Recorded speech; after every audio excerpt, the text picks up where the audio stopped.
वक्फ कानून में किए गए संशोधनों की संवैधानिक वैधता को चुनौती देने वाली याचिकाओं पर सुप्रीम कोर्ट में गुरुवार को दूसरे दिन भी सुनवाई हुई और कोर्ट ने केंद्र सरकार से 7 दिनों के भीतर अपना जवाब दाखिल करने को कहा है। लेकिन वक्फ संशोधन कानून 2025 पर किसी तरह की रोक कोर्ट ने नहीं लगाई है। सरकार ने कोर्ट को आश्वस्त किया था कि अगली सुनवाई तक वक्फ बाय डीड और वक्फ बाय यूजर की संपत्तियों को डी नोटिफाई नहीं किया जाएगा।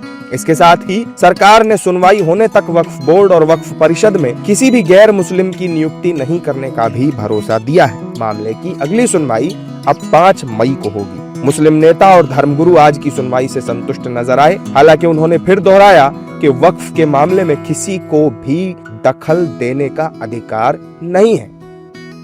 नहीं, अभी जो सुप्रीम कोर्ट ने तो कह दिया है कि वक्फ बाय यूजर पे सुप्रीम कोर्ट ने एक मानो में स्टे लगाया है और वक्फ बाय यूजर के डिलीशन पर स्टे लगाया है और साथ ही साथ कोई सेंट्रल वक्फ काउंसिल के बनाने पर स्टे लगाया गया है, स्टेट वक्फ बोर्ड के बनाने पर स्टे लगाया गया है। ये 3 चीजें ना। मैं joint working committee of parliament का मेंबर था। जितने अमेंडमेंट सरकार ने उसमें लाए थे हमने उसकी मुखालिफत की और हमने डाइसन रिपोर्ट दिया। पार्लियामेंट में भी मैंने उस पूरे बिल की मुखालिफत की है। तो ये कहना कि मैं दूसरे बिल के प्रोविजंस को मान लूंगा, ये सवाल ही पैदा नहीं होता।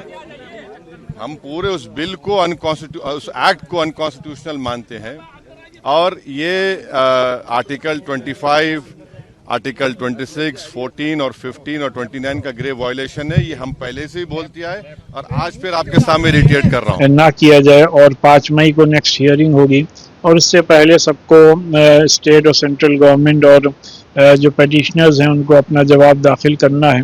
तो हम लोग को पूरी उम्मीद है कि इस सिलसिले में हम लोग को इंसाफ मिलना चाहिए, क्योंकि जो भी अमेंडमेंट्स हुए हैं उनमें कई ऐसे अमेंडमेंट्स हैं जो कि अपने मुल्क के आर्टिकल 14, 15, 25, 26 को वायलेट करते हैं और वक्फ जो है वो हमारे यहाँ हमारे मज़हब का एक इंटीग्रल और एसेंशियल पार्ट है।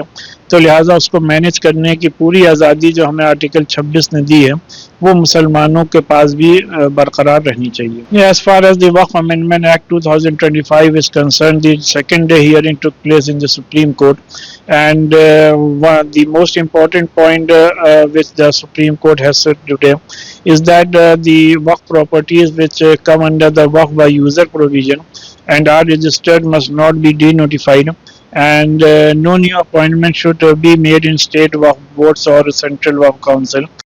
कांग्रेस पार्टी ने सुप्रीम कोर्ट के फैसले को राहत देने वाला बताते हुए उम्मीद जताई कि अगली सुनवाई के दौरान कोर्ट इस संविधान विरोधी कानून पर मुस्लिम पक्ष को और ज्यादा राहत देगी। माननीय उच्चतम न्यायालय का जो अंतरिम राहत का आदेश है उस पर मैं माननीय उच्चतम न्यायालय का शुक्रिया भी अदा करता हूं और राहत की सांस भी लेता हूं कि वक्फ कानूनों में जो संविधान विरोधी संशोधन किए गए थे उस पर आज माननीय उच्चतम न्यायालय ने कई सारे बिंदु हैं जिस पर रोक लगाई है अगले आदेश तक।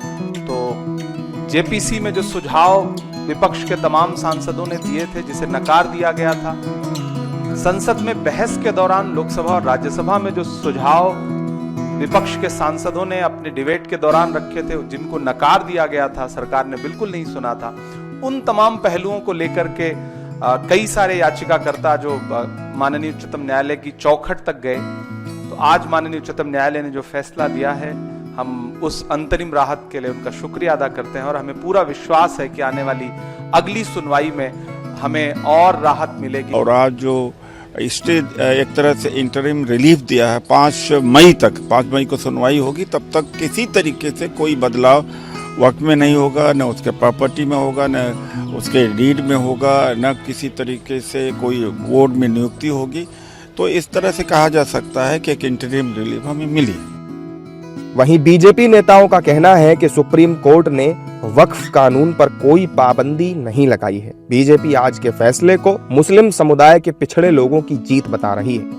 कानून में कोई छेड़छाड़ नहीं, कानून को लेकर कोई मनादी नहीं की है माननीय सर्वोच्च न्यायालय ने। ये कानून में कोई स्टे नहीं किया है, क्योंकि यही मांग थी विपक्ष की उन्होंने कहा है कि इसमें कोई नई नियुक्ति का जो प्रोविजन है वो नहीं करेंगे, कोई उस प्रावधान के तहत कोई नई नियुक्ति नहीं करेंगे, इसका मुझे आप आश्वस्त करिए। तो उसको लेकर हमारे जो अधिवक्ता हैं उन्होंने बाकायदा तरीके से माननीय सर्वोच्च न्यायालय को आश्वस्त किया कि हम आपको ऑन रिकॉर्ड देते हैं कि हम कोई नई नियुक्ति अभी नहीं करेंगे, अगली सुनवाई के बाद जो निर्देश होगा माननीय सर्वोच्च न्यायालय का तब हम करेंगे। लेकिन और कानून पर किसी तरह की कोई पाबंदी नहीं लगाई है माननीय सर्वोच्च न्यायालय ने। तो ये पहली लड़ाई हम जो गरीबों के हित की है, दबे हमारे पिछड़े भाई बहन जो मुसलमान भाई बहन हैं उनकी लड़ाई है, और जिनको न्याय नहीं मिला है उनके न्याय की लड़ाई है। उसको एक पहली लड़ाई उनकी कहीं ना कहीं हम जीतते दिख रहे हैं।